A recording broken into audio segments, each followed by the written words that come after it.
在当下这个短视频与碎片化内容爆发的时代，能够真正打动观众，让人反复回味的作品，往往并不依赖宏大的制作规模，而是依靠真实的情感表达与演员之间细腻的化学反应。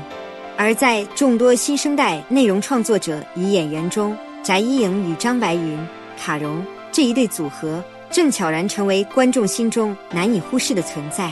他们的名字或许不像传统影视明星那样广为人知，但只要看过他们作品的人，很难不被那种若有似无、克制却又深刻的情感所吸引。从野合荒长到心动已读不回，他们用短短几分钟甚至几十秒的剧情，构建出一种接近真实爱情的张力，那种不说破却让人心跳加速的关系。在传统影视剧中，爱情往往需要数十集铺垫，从相遇、误会到和解，层层递进。而短视频则完全不同，时间被压缩，情绪却必须放大。在这样的创作环境下，演员的表现力被无限放大，每一个眼神，每一次停顿，都可能成为观众情绪的引爆点。翟一颖与张白云恰恰擅长这一点，他们并不是依赖台词去推动情节，而是通过细节完成叙事。一个轻轻的回头，一个欲言又止的表情，就足以让观众脑补出完整的故事背景。在《心动已读不回》中，这种表现尤为明显。故事设定极其简单，信息已读却迟迟不回，但正是在这种空白之中，观众感受到的是更强烈的情绪张力。他的等待，他的犹豫，时间仿佛被拉长，每一秒都在放大内心的不安与期待。这种表达方式，与其说是在演戏，不如说是在共情。如果说心动已读不回是都市情绪的缩影，那么野合荒长则更像是一首关于成长与遗憾的诗。这部作品之所以能引起广泛共鸣，不仅因为画面意境优美，更重要的是它抓住了一个普遍而又隐秘的情感主题，那些没能说出口的喜欢。故事没有复杂的剧情结构，却充满象征意味。荒野中的荷花既象征纯净，也暗示孤独。两个人物在这样的环境中相遇、靠近，却始终没有真正跨越那一步。观众能清晰地感受到他们之间的情感在不断积累，但结局却停留在最接近却又未触及的瞬间。这种未完成感反而成为最大的情绪爆点。很多观众在评论区留言，最难过的不是分开，而是从未开始。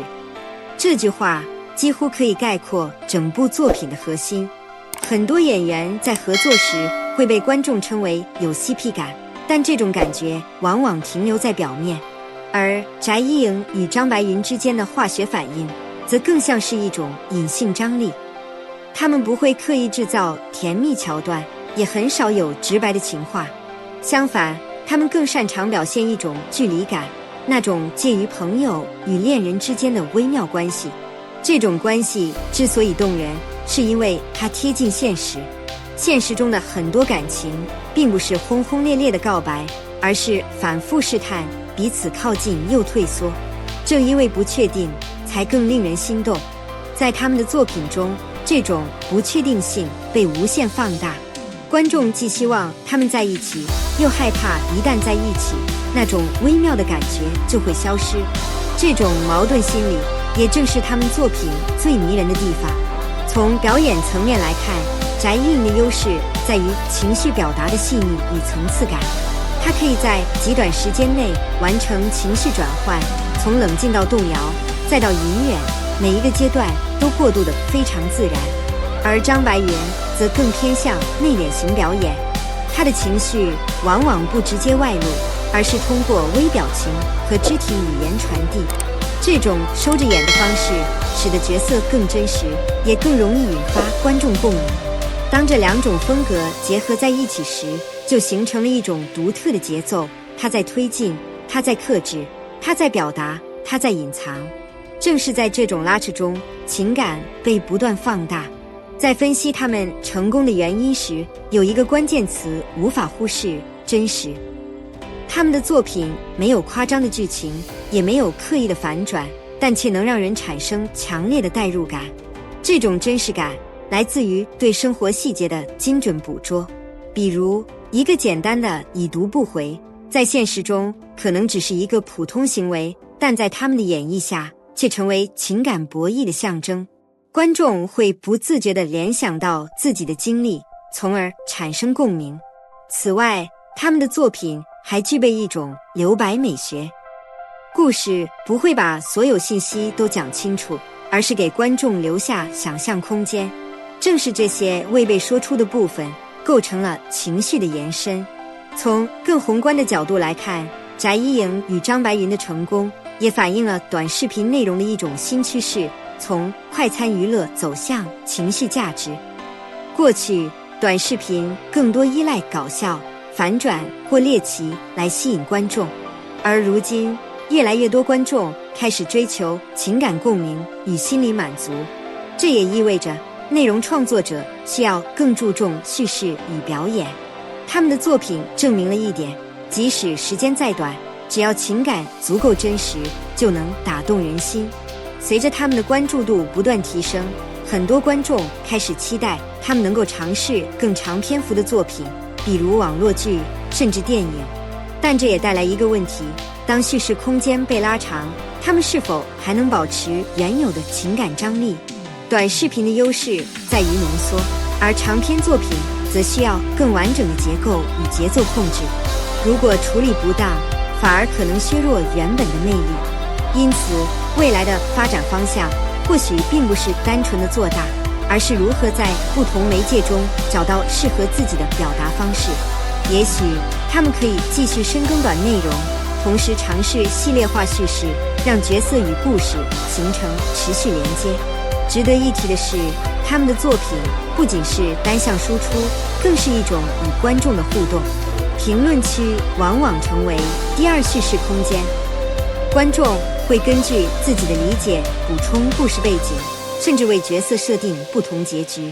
这种参与感使得作品的生命力被进一步延长。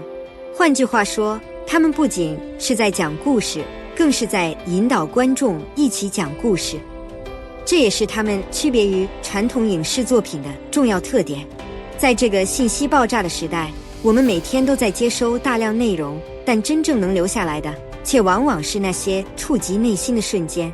翟一颖与张白云的作品正是这样一种存在，不喧哗却深刻，不张扬却持久。他们让我们重新意识到，原来最动人的情感并不需要复杂的语言，只需要一个眼神，一次停顿，就足以让人心跳加速。也许这正是他们最独特的魅力。那么看到这里，你是否也曾在他们的某个作品中看见过自己的影子？你更喜欢他们哪一部作品？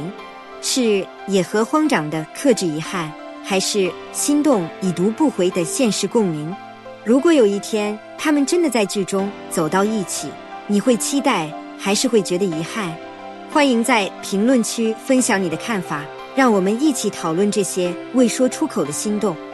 感谢你的观看与支持，如果你喜欢这样的内容，别忘了点赞、分享和订阅。我们下一个故事再见。